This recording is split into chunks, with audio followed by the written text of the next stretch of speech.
పక్కాగా భూ హక్కుల కోసం రీసర్వే కార్యక్రమాన్ని నిర్వహిస్తున్నట్లు జిల్లా అదనపు కలెక్టర్ నగేష్ తెలిపారు.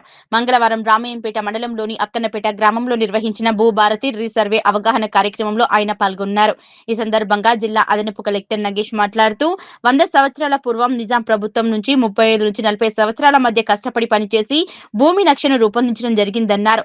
అప్పటి నుంచి కొన్ని గ్రామాల్లో భూ నక్షల్లో సమస్యలు తలెత్తాయన్నారు. వాటిని పరిష్కరించేందుకే భూ రీసర్వే కార్యక్రమాన్ని పక్కాగా అమలు చేసి ప్రతి భూ కమతానికి ఆన్లైన్ డిజిటలైజేషన్ లో పొందుపరుస్తామన్నారు. ఇలాంటి భూ వివాదాలు లేకుండా చేసి భూమికి భూదారును అందించడం జరుగుతుందన్నారు. భూమి ప్రతి రైతుకు ఒక సెంటిమెంట్ అని, భూమి కోసం రైతులు పరితపిస్తూ ఉంటారన్నారు. భూ సమస్యలు లేకుండా చేయడమే దీని ఉద్దేశమన్నారు. జిల్లాలో 24 గ్రామాల్లో భూ రిసర్వేను శాస్త్రీయంగా నిర్వహించి రైతుల భూ హక్కులను పరిరక్షిస్తామన్నారు. భూ రిసర్వే అనంతరం విదేశాల్లో ఉన్న వాళ్ళు సైతం పక్కాగా వారి భూమిని పరిశీలించుకోవచ్చన్నారు.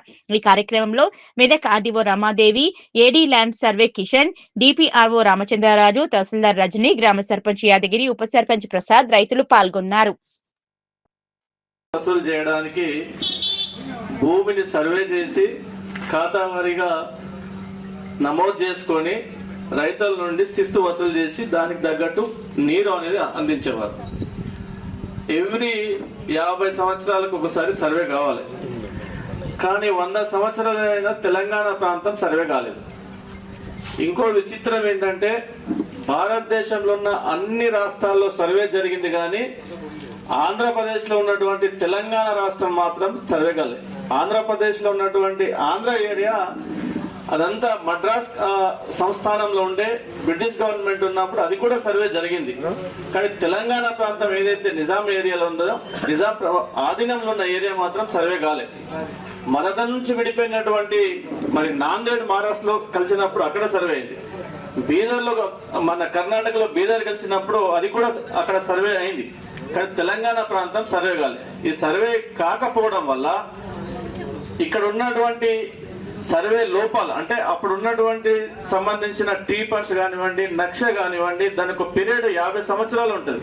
50 సంవత్సరాల తర్వాత అది చిరిగిపోవడము, కనబడకపోవడము, ఇలాంటి దాని వల్ల రైతులకు ఉన్నటువంటి హక్కును కోల్పోయే పరిస్థితి ఉంటుంది. కృతజ్ఞతలు తెలియజేస్తున్నాను. ఈ రీసర్వే గురించి ఇందాక ఏడీ గారు పూర్తిగా సమాచారం ఇచ్చారు మీకు. ఇది చాలా అవసరమైనది. ప్రతి ఒక్క రైతు వారికి భూమికి సంబంధించిన వివరాలన్నీ కూడా గెజెట్ రూపంలో నమోదై మనకు వస్తాయనడం ఇది మొదటిసారిగా మనం అందరం వింటున్నాము. కాబట్టి ఈ అవకాశం తప్పనిసరిగా అందరూ కూడా రైతులు సద్వినియోగం చేసుకోవాలి. ఇక భూమి సమస్యలు మనకు ఎన్నో రకాల భూమి సమస్యలతో మీరు తహసీల్దార్ ఆఫీస్ చుట్టూ, ఆర్డీఓ ఆఫీస్ చుట్టూ, కలెక్టర్ ఆఫీస్ చుట్టూ తిరుగుతున్నారు.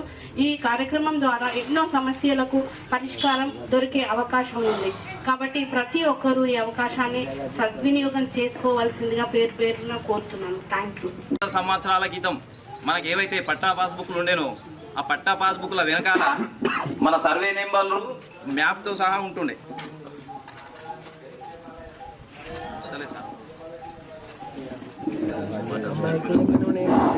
మన సర్వే నెంబర్లు మ్యాప్తో సహా టైటిల్లో ఉంటుండే. సేమ్ అదే విధంగా సార్ చెప్పినట్టు అదే విధంగా ఇప్పుడు కూడా చేస్తామంటారు సార్. మాకు కూడా మా రైతుల తరఫున మాకు కూడా కొన్ని డౌట్స్ ఉన్నాయి సార్. వాళ్ళ తరఫున నేను అడగదలుచుకున్నా, మీరేమైనా ఉంటే తర్వాత సమాధానం ఇవ్వండి సార్. ఒకవేళ ఇప్పుడు రీసర్వే చేసేటప్పుడు సర్వే నెంబర్ మొత్తం చేస్తారా, లేదా దానిలో ఉన్న సబ్ నెంబర్లను కూడా చేస్తారా? అంటే ఏదైతే నాకు ఒక సర్వే నెంబర్ ఉంది, ఒక 5 సర్వే నెంబర్, ఆ సర్వే నెంబర్ మొత్తం చేస్తారా, లేక ఇంకా దానికి ఏమన్నా సబ్ నెంబర్ ఉంటే చేస్తారా? పాస్బుక్ లో భూమి ఉండి భూమి కాస్తులో లేకపోతే పాస్బుక్ లో నెంబర్ ఉంటుంది, భూమి కాస్తులో ఉండడు. అట్లాంటి సర్వే ఎలా నిర్వహిస్తారు?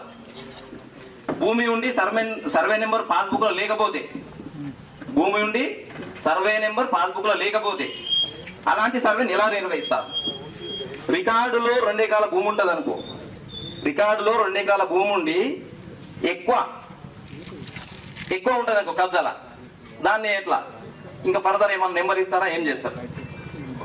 గైరాన్ భూమి, గ్రామంలో ఉండే ఎంతో గైరాన్ భూమి ఉంది సార్, దాన్ని కూడా గుర్తించి మా గ్రామానికి ఏమన్నా దానికి అదులు పెడతారా అని చెప్పేసి చాలా మంది రైతులు భూమి ఒక దగ్గర నెంబర్ ఒక దగ్గర ఉన్నారు సార్, దాన్ని కూడా ఏమన్నా చూపిస్తారా అని చెప్పేసి అడుగుతా ఉన్నాం సార్. ఈ ప్రతి సర్వేలో ఏం చేస్తూ ఉంటామంటే ప్రతి ఒక్క హక్కుదారునికి హక్కు ఎలా ఉన్నదో ఆ హక్కుని భూమి పత్రం మీద చిత్రపటంలో దాన్ని నివృత్తి చేస్తాం.